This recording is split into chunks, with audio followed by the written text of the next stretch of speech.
capítulo 3 del Génesis.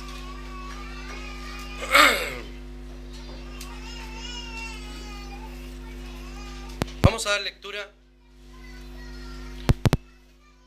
Le voy a pedir a Ariel que venga adelante con tu Biblia, sí, y que predique el sermón porque estoy mal. Que lea el texto bíblico, por favor. Estoy muy resfriado, entonces quiero guardar un poco de energía en la voz. 3 completo, del 1 al 24, por favor, Ariel, léelo para la congregación. Pasa adelante. Del 1 al completo. Completo, del 1 al 24. La serpiente era más astuta que todos los animales del campo que Dios el Señor había hecho, así que le preguntó a la mujer: ¿es verdad que Dios les dijo que no comieran de ningún árbol del jardín? Podemos comer del fruto de todos los árboles, respondió la mujer, pero en cuanto al fruto del árbol que está en medio del jardín, Dios nos ha dicho: no coman de ese árbol ni lo toquen, de lo contrario morirán. Pero la serpiente le dijo a la mujer: no es cierto, no van a morir. Dios sabe muy bien que cuando coman de ese árbol se les abrirán los ojos y llegarán a ser como Dios, conocedores del bien y del mal. La mujer vio que el fruto del árbol era bueno para comer y que tenía buen aspecto y era deseable para adquirir sabiduría. Así que tomó de su fruto y comió. Luego le dio a su esposo y también él comió. En ese momento se les abrieron los ojos y tomaron conciencia de su desnudez. Por eso, para cubrirse, entretejieron hojas de higuera. Cuando el día comenzó a refrescar, oyeron el hombre y la mujer que Dios andaba recorriendo el jardín. Entonces corrieron a esconderse entre los árboles para que Dios no los viera. Pero Dios el Señor llamó al hombre y le dijo: ¿dónde estás? El hombre contestó: escuché que andabas por el jardín y tuve miedo, porque estoy desnudo, por eso me escondí. ¿Y quién te ha dicho que estás desnudo?, le preguntó Dios. ¿Acaso has comido del fruto del árbol que yo te prohibí comer? Él respondió: la mujer que me diste por compañera me dio ese fruto y yo lo comí. Entonces Dios el Señor le preguntó a la mujer: ¿qué es lo que has hecho? La serpiente me engañó y comí, contestó ella. Dios el Señor dijo entonces a la serpiente: por causa de lo que has hecho, maldita serás entre todos los animales, tanto domésticos como salvajes. Te arrastrarás sobre tu vientre y comerás polvo todos los días de tu vida. Pondré enemistad entre tú y la mujer, y entre tu simiente y la de ella. Su simiente te aplastará la cabeza, pero tú le morderás el talón. A la mujer le dijo: multiplicaré tus dolores en el parto y darás a luz a tus hijos con dolor. Desearás a tu marido y él te dominará. Al hombre le dijo: por cuanto le hiciste caso a tu mujer y comiste del árbol del que te prohibí comer, maldita será la tierra por tu culpa. Con penosos trabajos comerás de ella todos los días de tu vida. La tierra te producirá cardos y espinos y comerás hierba silvestre. Te ganarás el pan con el sudor de tu frente hasta que vuelvas a la misma tierra de la cual fuiste sacado. Porque polvo eres y el polvo volverás. El hombre llamó Eva a su mujer, porque ella sería la madre de todo ser viviente. Dios el Señor hizo ropa de pieles para el hombre y su mujer y los vistió. Y dijo: el ser humano ha llegado a ser como uno de nosotros, pues tiene conocimiento del bien y del mal. No vaya a ser que extienda su mano y también tome del fruto del árbol de la vida, y lo coma y viva para siempre. Entonces Dios el Señor expulsó al ser humano del jardín del Edén para que trabajara la tierra de la cual había sido hecho. Luego de expulsarlo, puso al oriente del jardín del Edén a los querubines y una espada ardiente que se movía por todos lados para custodiar el camino que lleva al árbol de la vida.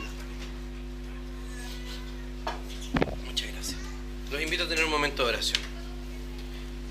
Señor, te alabamos y te bendecimos en esta mañana porque tú nos permites llegar hasta este lugar, tu casa de oración, para poder, Señor, escuchar tu palabra, adorarte y ser edificados, Señor, con ella. Te rogamos, Señor, que abras nuestro entendimiento, nuestros corazones, para poder entender y atesorar tu palabra. Oramos en el nombre y por los méritos de Jesús. Amén.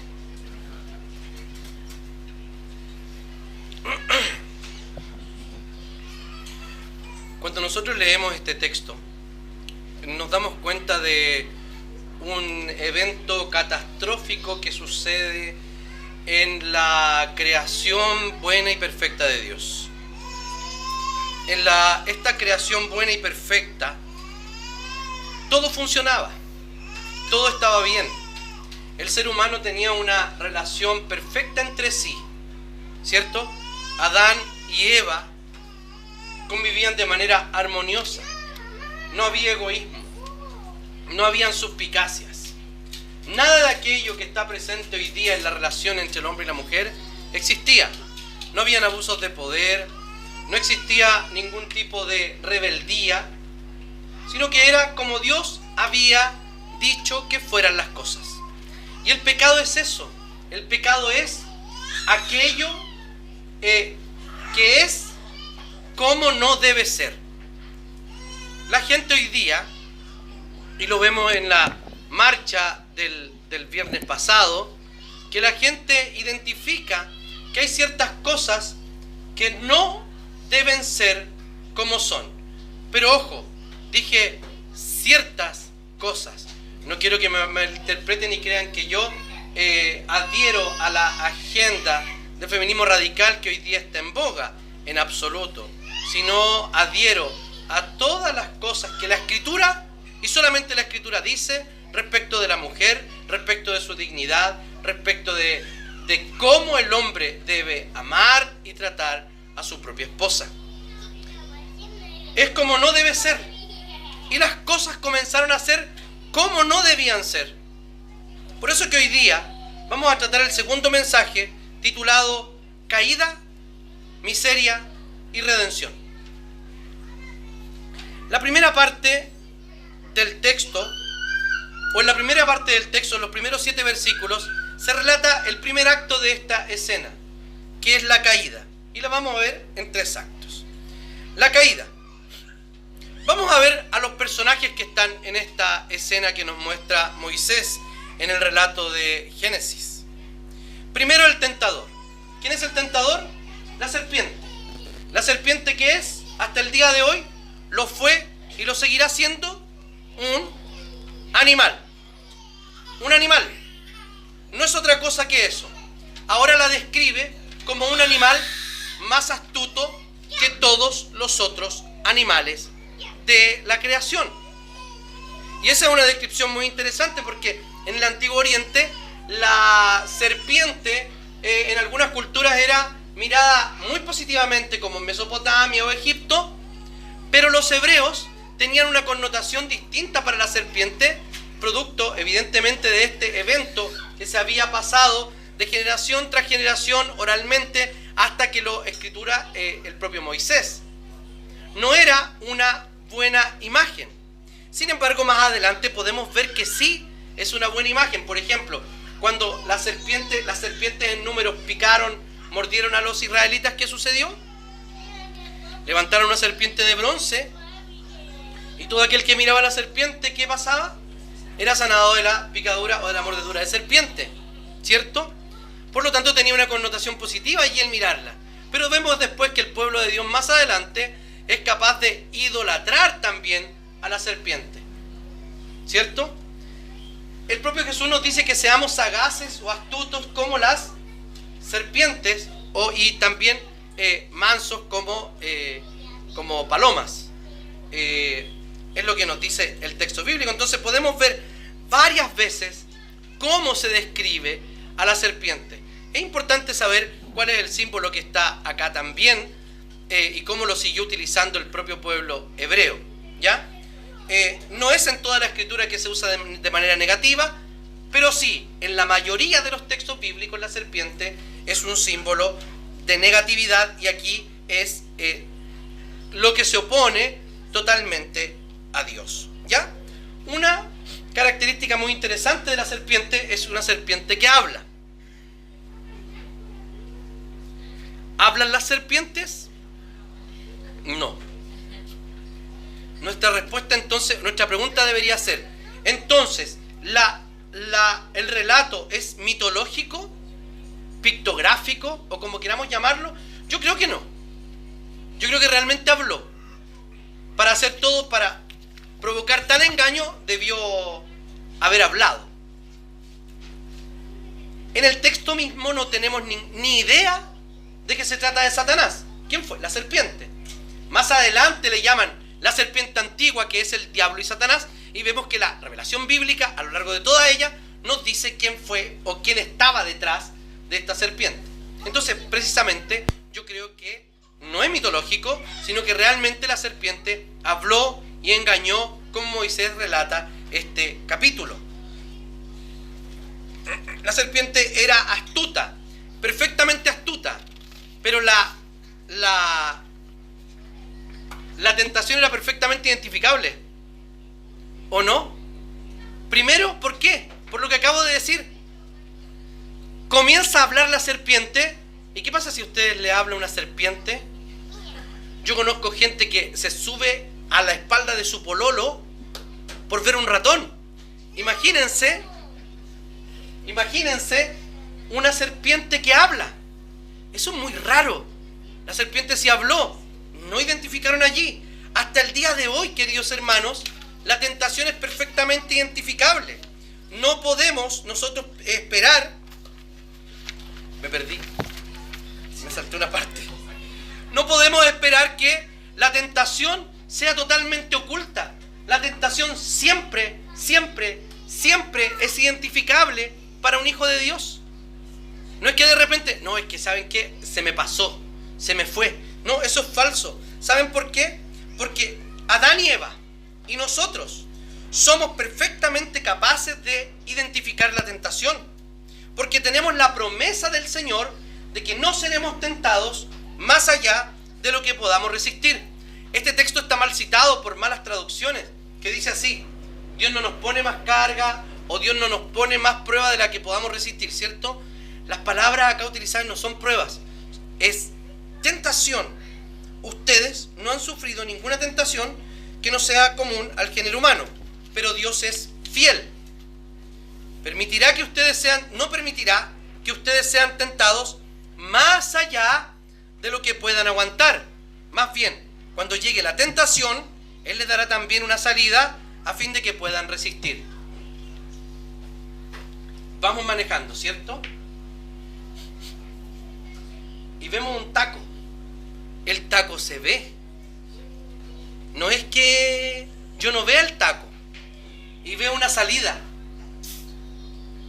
pero el Waze me dice que yo vaya por ahí, ¿ya? O mi Waze también. A veces el Waze me dice que salga. No, si por aquí está mejor. Y tenemos la salida. Muchas veces, ¿qué hacemos con esa salida? Los que conducimos. No la tomamos. Es que no sé para dónde lleva, capaz que el taco esté por allá también, no sé qué.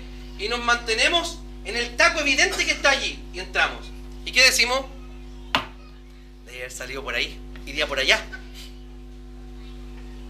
Cuando el Señor permite que seamos tentados por nuestra propia concupiscencia, por el mundo, por el diablo, que son los tres enemigos del ser humano, nos da una puerta de escape, exit, y pasamos de largo. Siempre hay un momento, ese momento que yo le llamo el punto sin retorno. Hay un momento que yo pude callarme, ¿o no? Cuando ustedes están discutiendo y le van a decir algo a su esposo o a su esposa, o a sus hijos, lo piensan y dicen: no debería decirlo. Rápidamente sí, todo esto es muy rápido, hagan cuenta que estamos en cámara lenta. No debería decirlo, pero se lo voy a decir igual. ¿Por qué? Porque se lo merece. ¿Y qué hacen? Se lo digo. ¿Y qué pasó allí? Ardió Troya. Podríamos no haberlo dicho, ¿cierto? Aparece una publicidad o una imagen o un link en el computador de dudosa procedencia, y sabemos de la procedencia que tiene, y podemos cerrarlo o pinchar para cachar. A lo mejor es de amigos nomás. No, nunca es de amigos. Siempre lo va a llevar a una página de mala reputación. la pornografía, las malas relaciones, las ofensas, todos los pecados, cuando somos tentados por ellos, el Señor tiene una puerta abierta para nosotros. Eso es claro. Siempre, siempre y siempre. Entonces, Moisés nos está diciendo que es de exclusiva responsabilidad de los seres humanos la caída, no es responsabilidad de Dios. Y cada vez que usted peca y le dice sí a la tentación, es responsabilidad suya, no es responsabilidad de Dios, no es responsabilidad de la tecnología, no es responsabilidad de su esposo, de su esposa, de sus hijos que se portan mal, etc. No es nada de eso. Es simplemente usted que ha decidido no tomar la puerta de escape que el Señor le ha regalado. Entonces, Dios nunca, nunca, nunca es responsable del mal y de nuestro pecado. Veamos lo siguiente, tentación. La serpiente lanza una pregunta diciendo lo siguiente: ¿es verdad que Dios les dijo que no comieran de ningún árbol del jardín? Uno, leyendo de manera rápida, dice, sí, pues eso dijo. Eso es absurdo. O sea, de ningún árbol, de ninguno, no podían comer nada. Era totalmente absurdo. Pero ¿qué hace? Inserta la primera sospecha sobre el carácter de Dios en la mente y en el corazón de Eva, diciendo ¿qué cosa? ¿Acaso Dios les dijo que no coman de ningún árbol? De ninguno. Tergiversa el mandamiento de Dios, porque Él les dijo, de todo árbol del huerto pueden comer, excepto del árbol del conocimiento del bien y del mal que está en medio del huerto. O sea, ¿cuántos árboles tenían? No sabemos. Tienen que haber sido muchos. ¿Y de cuántos no tenían que comer? De uno. De uno, hermanos. De uno. ¿Cuántas opciones tenemos frente a nosotros muchas veces para no pecar? Muchas.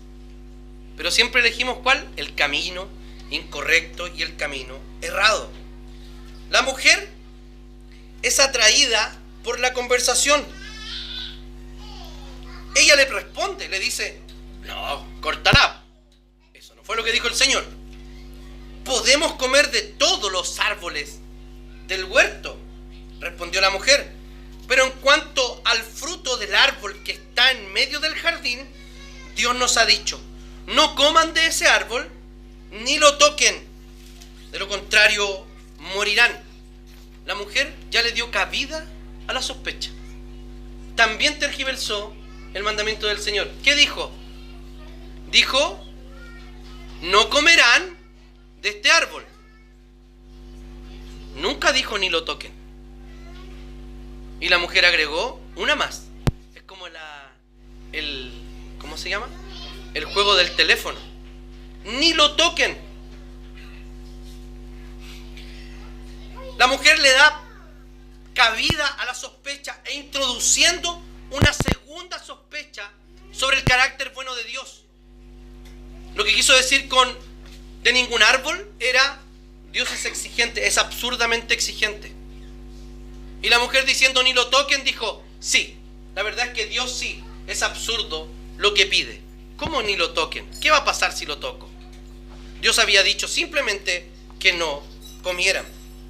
El tercer movimiento no es solo poner sospecha, sino clavar la incredulidad de lleno. Como ya vio que la mujer había abierto un poquitito la puerta, Satanás se introduce por allí diciendo, no es cierto, no van a morir. Dios sabe muy bien que cuando coman de ese árbol, se les abrirán los ojos y llegarán a ser como Dios, conocedores del bien y del mal.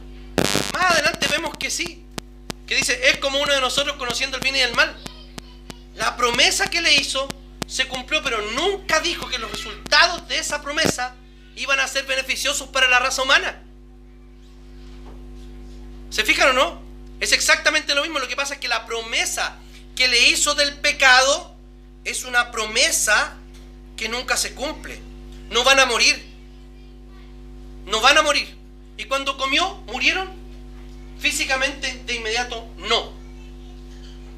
Pero yo deduzco que en ese minuto, producto de la desconexión con Dios, de la desconexión entre ellos y con la naturaleza, ellos, evidentemente hay un cambio físico, que es probable que allí se hayan comenzado a deteriorar sus células, para luego, vemos más adelante, que mueren, que efectivamente mueren. O sea, sí murieron, no es que no hayan muerto, no murieron en el acto, pero sí murieron espiritualmente, como veremos más adelante. Lo que el diablo hace es eso, es tergiversar la verdad de Dios, tomándola, haciendo parecer que es verdad, aplicándole un poquitito de mentira para adulterar toda la verdad. ¿A quién le ha pasado de echar un huevo güero a su paila de huevos? 12 huevos, 12. Uno güero, uno malo. ¿Ya? ¿Listo?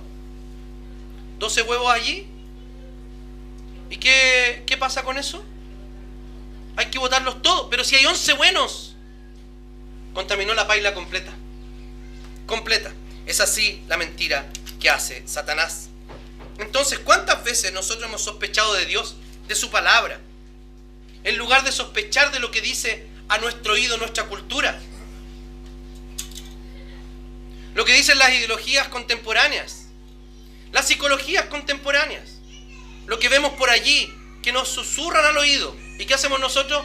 Creer y seguir aquello que no es de Dios. Seguir una verdad que tiene partes de verdad, pero que en realidad es una mentira que nos aleja de Dios. Y el pecado se consuma. El primer paso, ¿cuál fue? La ausencia de resistencia. ¿Vemos cómo la mujer resiste aquí? No hay ninguna resistencia. Ella sospecha, luego le da la pasada a la serpiente respecto de la sospecha, y luego ella vio que el árbol era bueno, entró, tenía buen aspecto, era deseable, listo, ya. Antes de comer, ella ya estaba entregada a su pecado. Luego lo consuma, comiendo.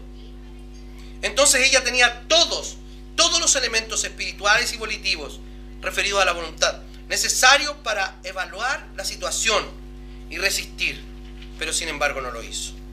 La mujer dio pasos hacia la tentación. Primero, dijo que era bueno, desconfió de Dios, hizo caso omiso al mandamiento. Luego, la duda, la sospecha, el orgullo, la incredulidad, que era la raíz de su pecado, la llevó a comer. Y el hombre muestra rebelión también al no llevar el cumplimiento al pacto que Dios le había dado y había hecho con él. Fíjense que en muchas versiones, o en las versiones más conocidas, aparece, o el relato pareciera que Adán estaba como descansando allá en algún matorral, o en una hamaca, en alguna parte, pilucho por ahí, porque andaban pilucho, acuérdense, pilucho por ahí, o trabajando seguramente, no sé, pero no estaba. Fíjense lo que dice la Reina Valera contemporánea. La mujer vio que el árbol era bueno para comer, apetecible a los ojos y codiciable para alcanzar la sabiduría. Tomó entonces uno de los frutos y lo comió, y le dio a su marido que estaba con ella, y también comió. O sea, el hombre no solo no evitó, sino también consintió en el pecado de su mujer, la acompañó, permitió que su mujer llegara tan lejos como podía sin hacer absolutamente nada, y permitió a la mujer compartir su pecado con él.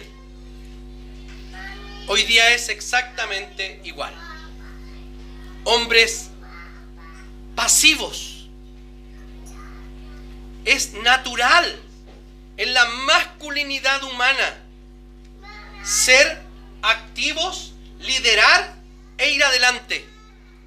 La cultura nos ha feminizado, haciéndonos pasivos y esperar ser liderados por nuestra mujer, lo cual es absolutamente contrario al modelo bíblico.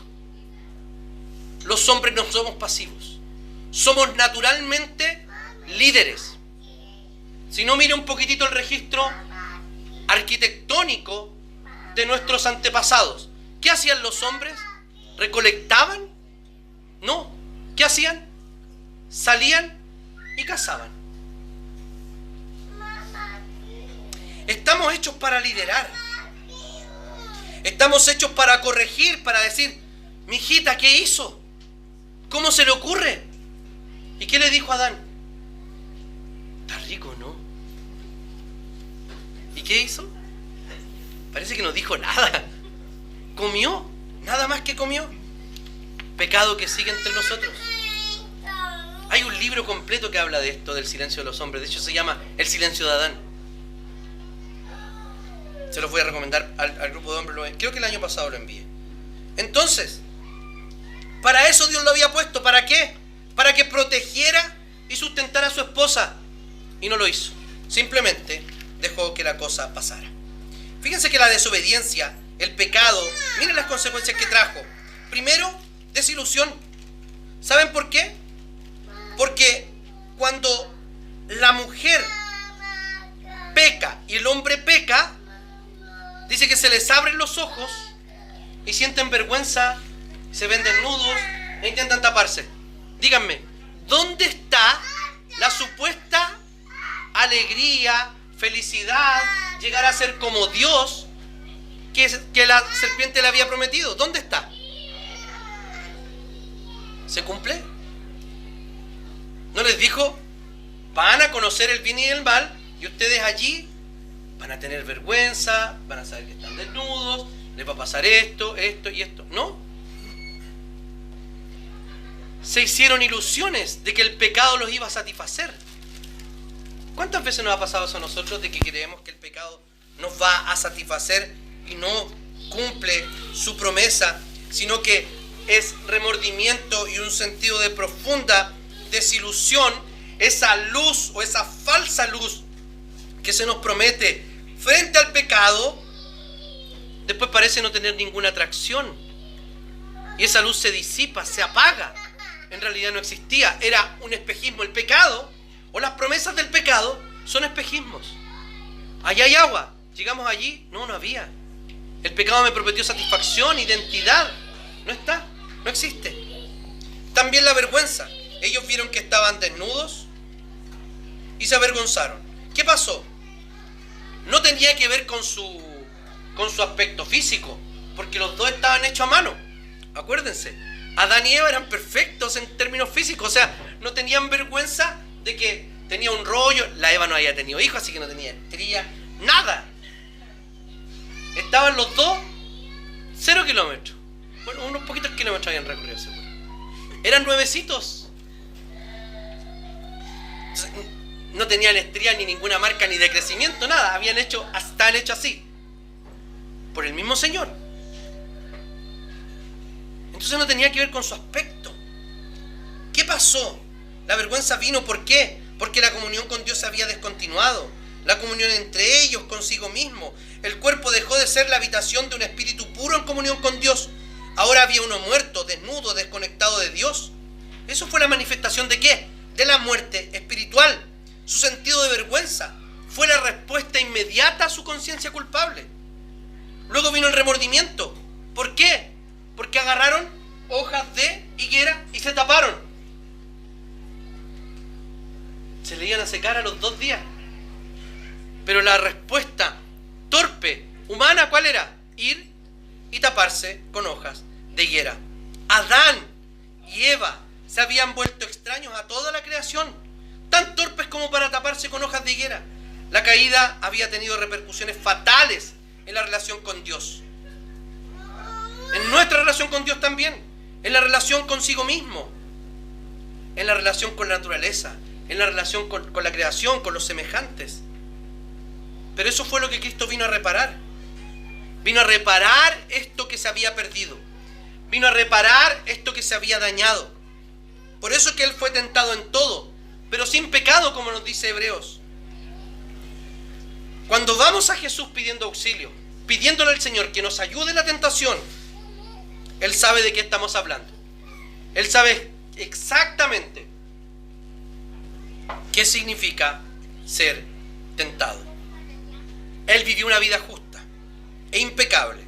Y hoy podemos parecernos cada día más a Él por la obra de nosotros que realiza el Espíritu Santo del Señor. Segundo lugar, el juicio, del 8 al 13. El ser humano, como vimos, se esconde. La visita diaria del Señor probablemente, en la tarde, miren qué lindo era. Ellos estaban trabajando todo el día, descansaban seguramente en la tarde, y el Señor les visitaba. ¿Qué tipo de conversaciones habrán tenido con el Señor? De sabiduría, de amor, de comunión perfecta con Dios. Viene el Señor y andaba recorriendo por ahí. ¿Y ellos qué hicieron cuando sintieron al Señor? Se arrancaron. ¿Cuántas veces usted se ha arrancado del Señor porque ha pecado? No voy a cenar. En vez de arrepentirse antes de la Santa Cena para cenar y decir, Señor, voy a abandonar mi pecado. No, pero ¿qué es lo que es más fácil? No voy a cenar nada hoy día. Pues estoy muy pecador, estoy muy pecadora. Bueno, ¿y cuál es la intención que tiene? ¿Seguir pecando? Porque si quiere seguir pecando, claro, no lo haga. Usted está muy mal, necesita ayuda. Pero si cree que tiene que tener un ranking o un ¿cómo se llama? Un puntaje para cómo vivió la semana pasada, para venir y tener comunión con Dios en la Santa Cena, está muy mal. Lo que está haciendo, lo que dice la palabra del Señor, examínese y coma. ¿O no? No dice examínese y no coma. O dependiendo de lo que encuentre, no coma. No, examínese, sepa quién es usted, sepa quién es Dios, sepa lo que hizo por usted y coma. Entonces, habitualmente nosotros cuando estamos pasando estos momentos de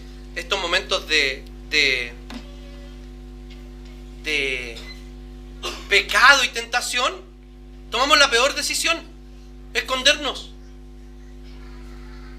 Tan torpemente como lo hizo Adán. ¿Acaso Dios no iba a saber dónde estaba? Se escondieron. Ya, hagamos cuenta que les iba a resultar.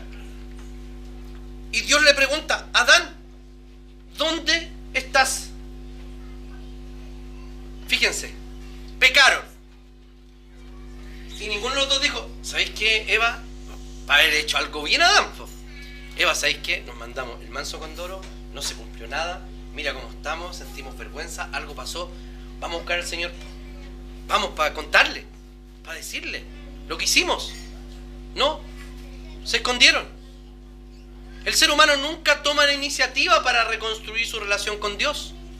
Y Dios siempre toma la iniciativa. Y vemos acá a Dios tomando la iniciativa, diciéndole, llegando allí y diciéndole, hey, ¿dónde estás? Habían caído, sentían una profunda vergüenza, y Dios en la tarde, como era habitual seguramente, no los dejó solos. Fue en su búsqueda. A pesar de que ellos querían esconderse y evitar el contacto con el Creador, Dios los llamó. Es lo que pasa exactamente igual con nosotros hoy día. Exactamente igual. Usted peca de manera torpe e ilusa, se esconde, y el Señor le pregunta, ¿dónde estás? ¿Dónde estás? ¿Saben que Dios no hace esta pregunta de manera retórica? Dios sabía dónde estaban. No era porque Él necesitaba saber dónde estaban. Era porque Adán y Eva no solo sabían, necesitaban saber dónde estaban físicamente, sino también en su relación con Dios. ¿Dónde están? Pregúntese usted, ¿dónde estoy yo hoy día?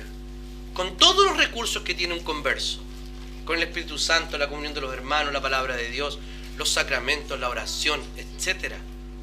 ¿Dónde estoy respecto de mi lucha contra el pecado? Y el Señor lo que hace es confrontar el pecado y les dice, ¿qué has hecho? ¿Quién te ha dicho que estás desnudo? ¿Por qué lo hiciste, Adán? ¿Acaso comieron de este fruto? ¿Y cuál fue la respuesta que dieron ellos? Adán, es muy cierto ese texto, el Salmo que dice que un abismo llama a otro abismo. Una mentira llama a otra mentira. Aquí, Adán no sé si quería arreglarla, no sé qué onda, pero terminaba por embarrar más la situación. Todo peor, peor, peor. Y él le dice, ya, voy a responder. ¿Dónde estás? ¿Acaso comiste? Y le dice, ya, sí, ok, comí. La mujer que me diste. Muy habitualmente, echarle la culpa a las circunstancias, a las personas que tenemos al lado. Entonces lo pone ahí, la mujer que me diste. Uno tiende a pensar, de manera superficial, que le está echando la culpa a la mujer. Está encontrando dos culpables. La mujer que tú me diste. Si tú, primero tú, no me hubieses dado a esta mujer, nada de esto hubiese pasado. Así que en definitiva, ¿quién tiene la culpa? Decían entre ustedes. O tú o la mujer. Pero yo aquí soy la víctima. ¿Cierto? Dígame que no es esa nuestra actitud permanente respecto del pecado. Buscar otros responsables.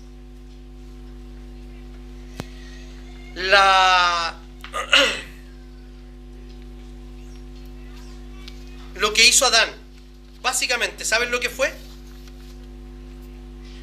Fue poner a su esposa entre la ira de Dios y él. ¿Para qué? Para usarla como escudo humano. Si algo pasa, que le llegue a ella y no a mí. Eso está haciendo. No lo dije, ¿o sí? Estamos en el segundo acto, que es el juicio. Y fíjense lo que hace Cristo. Adán era completamente culpable y había hecho lo que había hecho. O sea, no había por dónde sacársela. Cristo era total y absolutamente inocente. ¿No es así? Vivió una vida santa, libre de total y absolutamente de pecado. Todo. ¿Y qué hizo? Cuando tuvo que poner, o cuando tuvo que enfrentar la ira de Dios respecto de su esposa, se puso entre la ira de Dios y su esposa. ¿Y qué le dijo a Dios? Muero yo en lugar de ella. Y la iglesia no es como Eva. Eva se mandó un condoro, el mazo condoro sí, ¿cierto? Tremendo. Un pecado que hizo colapsar, bueno, los dos, la humanidad.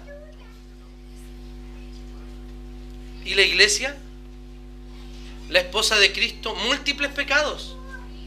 En el Antiguo Testamento llamada varias veces como ¿qué?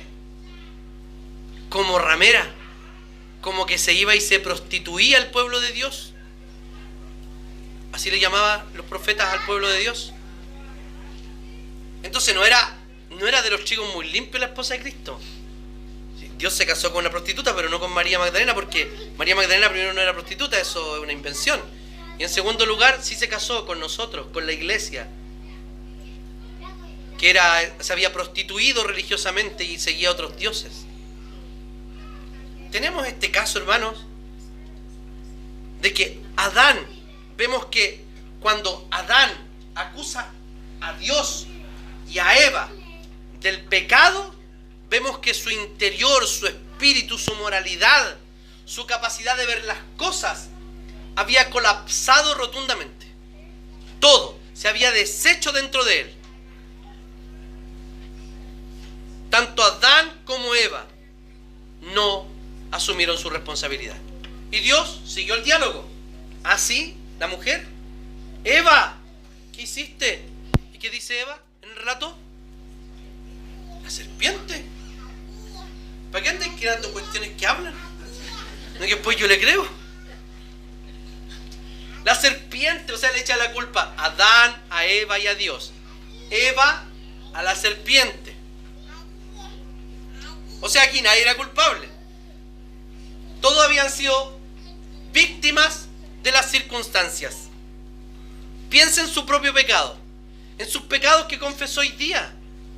¿Acaso no de repente decimos, no, si en realidad Si no hubiese pasado esto, es que me buscan.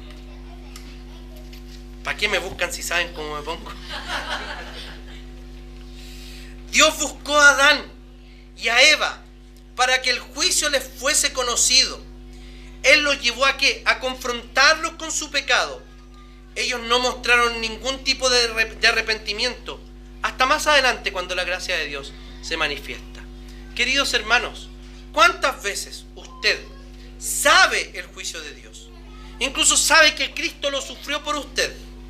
Sin embargo, y su pecado es confrontado, sin embargo quiere seguir acariciando su pecado. No quiere apartarse de él. Debemos apartarnos del pecado, queridos hermanos. La palabra del Señor nos llama constantemente a resistir.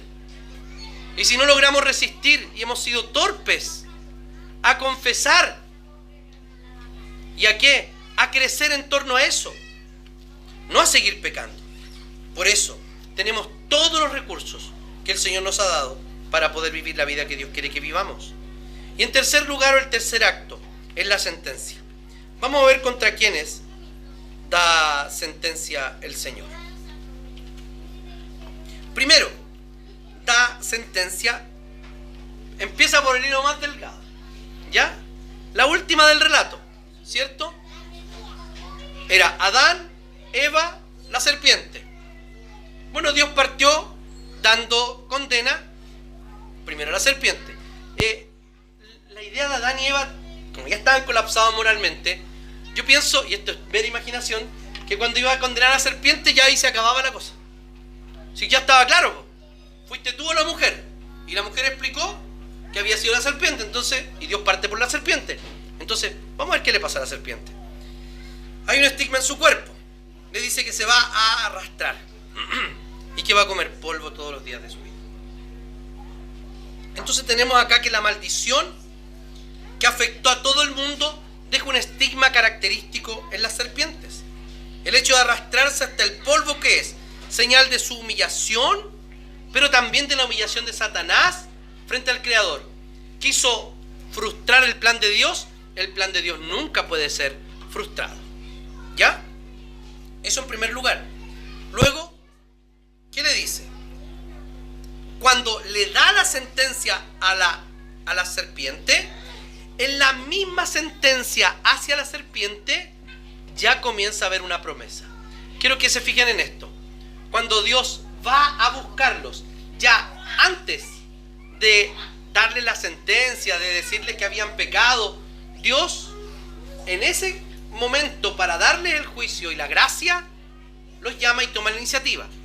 En este caso, cuando le está dando la sentencia a la serpiente, ya hay una evidente manifestación de la gracia. Pondré enemistad entre tú y la mujer, entre tu simiente y la de ella. Tu simiente te aplastará la cabeza, pero tú la morderás en el talón.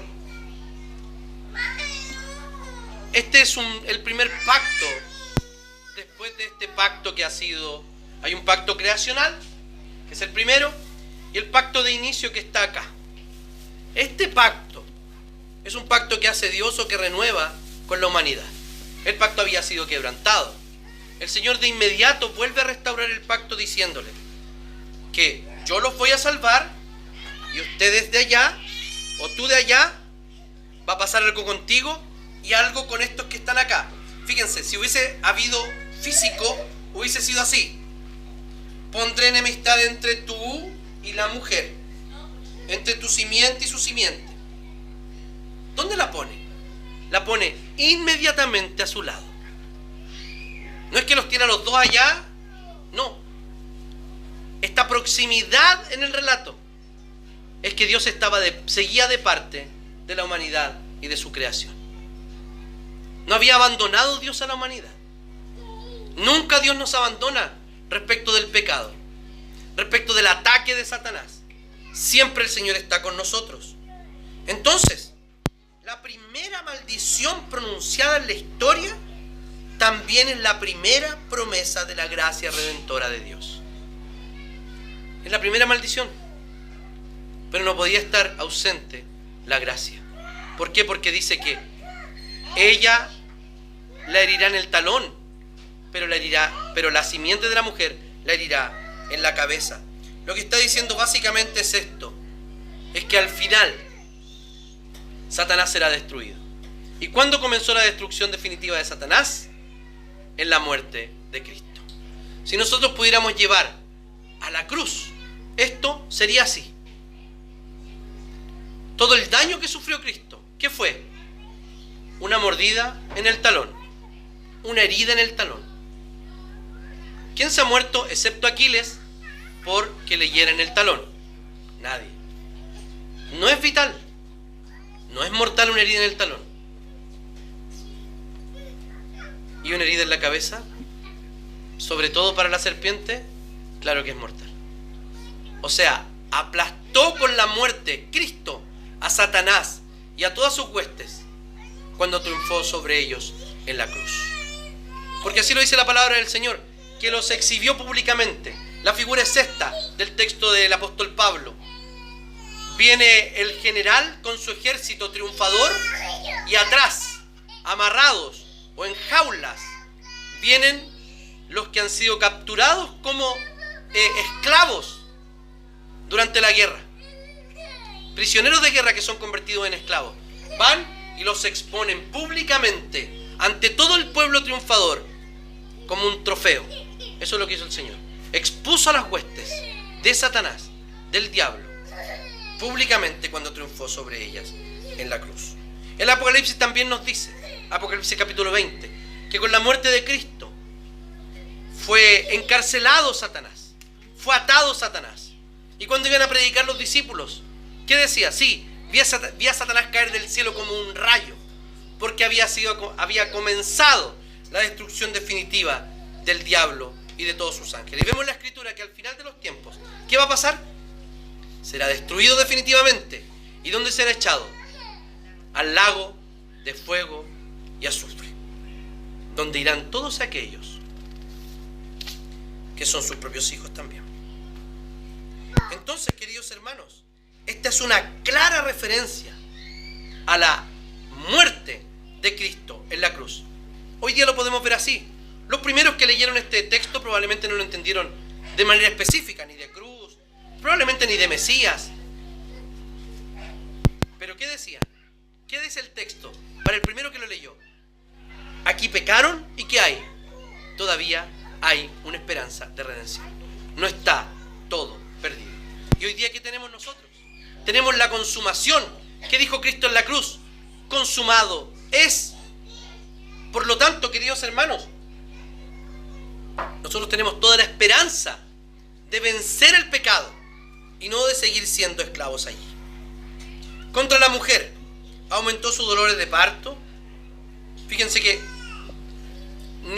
probablemente, no sabemos, probablemente había un tipo de dolor, pero aumentó los dolores de parto. Allí tenemos una clara muestra del pecado o de las consecuencias del pecado hoy día presentes todavía en las mujeres cuando paren con dolor. Eso es lo primero. También una voluntad sometida. ¿Qué le pasó a la mujer? Tenía libertades, ¿no? ¿O no? Tenía libertad. ¿Y qué hizo? La usó de manera impropia. ¿Qué pasó después? El liderazgo del hombre tuvo que ser reafirmado. Y el texto dice algo así: que tu deseo será de tu marido. Es como, de ahora en adelante tendrás que ser liderada. ¿Qué es lo que quiere recuperar? ¿O qué es lo que quieren recuperar los movimientos feministas radicales actuales? No hablo de las primeras olas del feminismo. No hablo de eso. ¿Qué es lo que quieren recuperar? Autonomía. Absoluta independencia. ¿Y qué es eso? Exactamente el mismo pecado de Eva.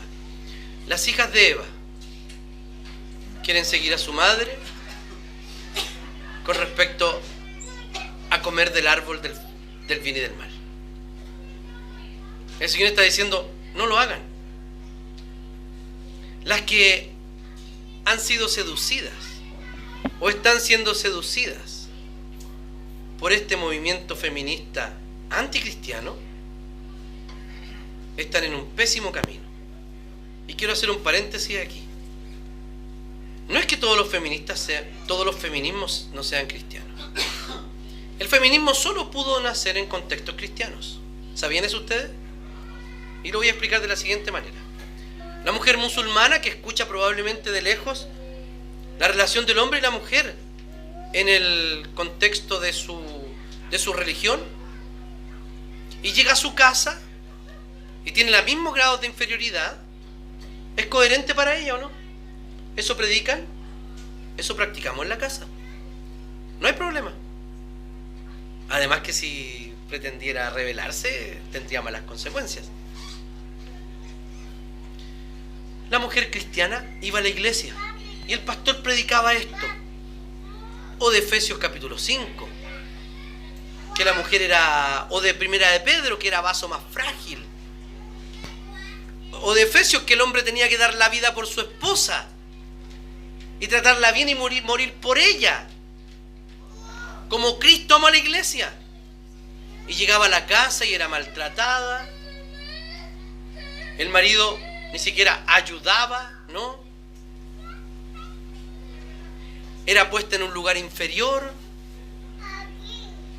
Tuve experiencias que me contaron, por ejemplo, que en algunas iglesias mexicanas, específicamente en una iglesia mexicana, un pastor fue de misionero y la mujer estaba en la cocina o el comedor y había una cortina en la casa de un pastor mexicano, y el pastor mexicano, no sé si chasqueaba los dedos, aplaudía, y aparecían la mujer y las hijas a servirle a él, a sus hijos y al misionero, y luego salían de la cocina detrás del siglo XX iglesia evangélica.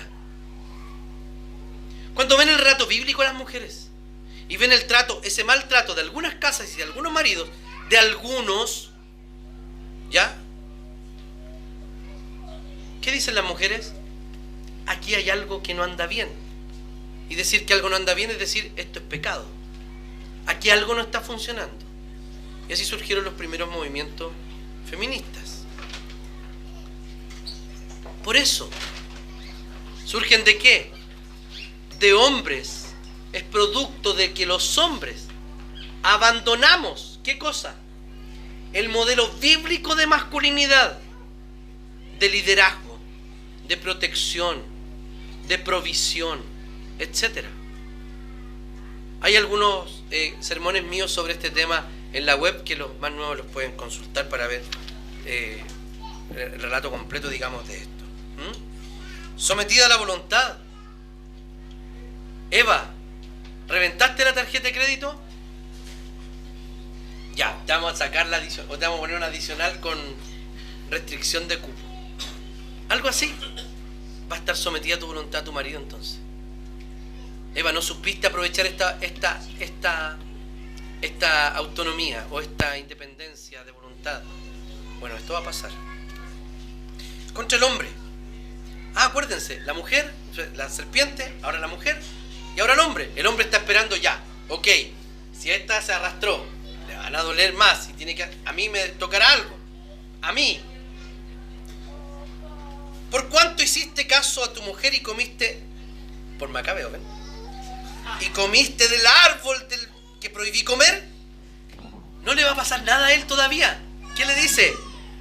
Maldita será la tierra por tu culpa. Yo me imagino la cara de Adán. O sea, ya, ok. Ella se arrastra. Ella le duele el parto y tiene una voluntad que tiene que ser liderada. Ok, pero ¿por qué cuando me toca a mí el colapso es total? O sea, es la tierra completa, el universo, el cosmos es afectado. Precisamente, ¿saben por qué? Porque el pacto afectaba a la creación completa. Y la violación del pacto afectó también a la creación completa. Y de allí, porque la tierra es maldita, ¿qué iba a pasar? Iba a hacer con penosos trabajos, va a comer de ella y te ganarás el pan con el sudor de tu frente. ¿Saben qué? Esas cosas son las que hacen al pecado, al trabajo, una carga muchas veces. Pero ojo, el pecado nunca es una carga. No se queje por ir a trabajar. Siempre es una bendición. ¿Saben por qué? Porque el trabajo es la forma en que Dios ha decidido, y tu trabajo es la forma en que Dios ha decidido proveer y mostrar misericordia para tu familia, hombre y mujer, ambos. Dios, por medio de ese trabajo, está proveyendo para tus necesidades. Entonces, cuando se queje para ir a trabajar, dígale al Señor: Señor, ¿sabe qué? Déjeme sin pega nomás. Ya no quiero trabajar más. A ver qué pasa, después me cuenta. Te ganarás el pan con el sudor de tu frente. La salvación, a pesar de la caída, inmediatamente funciona. ¿Saben por qué? Porque le había llamado varona antes a Eva, y ahora dice que le llama Eva, vida. O sea, Adán inmediatamente creyó la promesa de vida de la mujer. De allí vendría la vida. De esa mujer y de las mujeres, de una mujer en específico, de María posteriormente, iba a venir la vida. Entonces, hermanos, Adán inmediatamente cree y le pone un nombre nuevo a su mujer.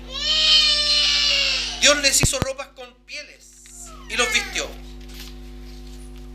Yo pensaba, y siempre que leo el texto, mi primer atisbo de incredulidad es: no, esto debe ser un poco simbólico, porque... Y después miro para atrás el Génesis y digo: si Dios creó de la nada todo el universo y eso lo creó, ¿por qué uno tiende a tropezar cuando dice: aquí hizo pieles Dios para ropa con pieles? Yo no puedo dejar de ver aquí la misericordia de Dios haciendo un primer sacrificio, matando animales para construir y cubrir la vergüenza de ellos. Fíjense, queridos, que lo que ellos hicieron antes, tratar de solucionarlo, ¿con qué? ¿Con ropa de qué tipo? Biodegradable, ¿cierto? Con hojas de higuera. ¿Y qué hace el Señor? ¿La piel qué es? Una solución definitiva. Y le pone ropas de pieles a ellos. Por eso que el Señor siempre, queridos hermanos, siempre toma la iniciativa y reemplaza nuestras torpes soluciones por una solución final. El Señor expulsó del jardín del Edén al ser humano. Puso querubines. ¿Para qué? Para proteger el árbol. ¿Se imagina? Ellos logran bypassear a Dios, comillas, ¿cierto? Y comer del fruto. Imagínense, con toda la angustia que produce el pecado, vivir de manera eterna con esa angustia no funcionaba. ¿Qué quiere decir aquí? Que el pecado es incompatible con la vida eterna. Por lo tanto, cuando el Señor venga por segunda vez, seremos libres del pecado, de la angustia del pecado, del dolor del pecado, y viviremos para siempre de manera santa y perfecta en la presencia del Señor. Cuando vemos a los ángeles protegiendo el árbol al principio y haciendo perder a la humanidad el huerto completo, veamos lo que dice al final de la historia. Spoiler, ¿no? Así se llamaba el retiro de intermedios. Luego el ángel me mostró un río de agua de vida. Estoy leyendo Apocalipsis 22. Claro como el cristal, que salía del trono de Dios y del Cordero, y corría por el centro de la calle principal de la ciudad. A cada lado del río estaba el árbol de la vida. Ya no era uno, eran muchos árboles de la vida, que produce 12 cosechas al año, una por mes. Y las hojas del árbol son para salud de las naciones. ¿Qué vemos acá? Vemos un paraíso perdido por el pecado. Y al final de la historia, ya no es un paraíso, es la creación completa, ya no es un huerto, es un completo paraíso cósmico, nuevo, todo renovado, donde gobierna el Señor, donde podemos ver a Cristo, donde seremos llenos y plenos del Espíritu Santo, donde ya no habrá más dolor, ni más pobreza, ni más injusticia, ni más llanto, ni nada de aquello. Porque como dice un poquitito antes del Apocalipsis, de esa parte, las cosas viejas habían dejado de existir. Todo eso ya no existía. Un paraíso, queridos hermanos, perdido por un hombre, por la irresponsabilidad y el pecado de un hombre, ha sido recuperado para todos nosotros por un hombre también, que es Cristo Jesús, y que ha abierto la puerta y ha hecho el camino para que en el futuro vivamos plenamente y de manera eterna con Dios. Y esa es nuestra confianza. Esta historia no se trata de Adán y Eva. Su historia no se trata de usted y de su lucha con el pecado. Esta historia y la suya se trata de Cristo. Se trata de lo que el Señor puede hacer en su vida.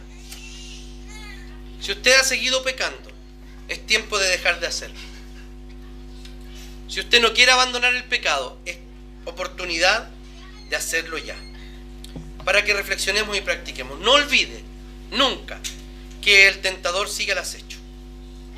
Tampoco olvide que Él fue derrotado en la cruz y ya no tiene ningún dominio sobre nosotros. Recordemos que las relaciones entre hombre y mujer han sido restauradas en Cristo. No resurjamos antiguas rencillas que el Señor ya ha solucionado entre nosotros. También recuerde que estas relaciones han sido restauradas al modelo original de la Escritura y no de la ideología de turno. Y recordemos que quien ha recuperado el paraíso para nosotros fue Cristo. No fuimos nosotros, y lo hizo a un precio muy caro, que a un precio de muerte y de muerte en la cruz. Oremos al Señor. Señor, te damos gracias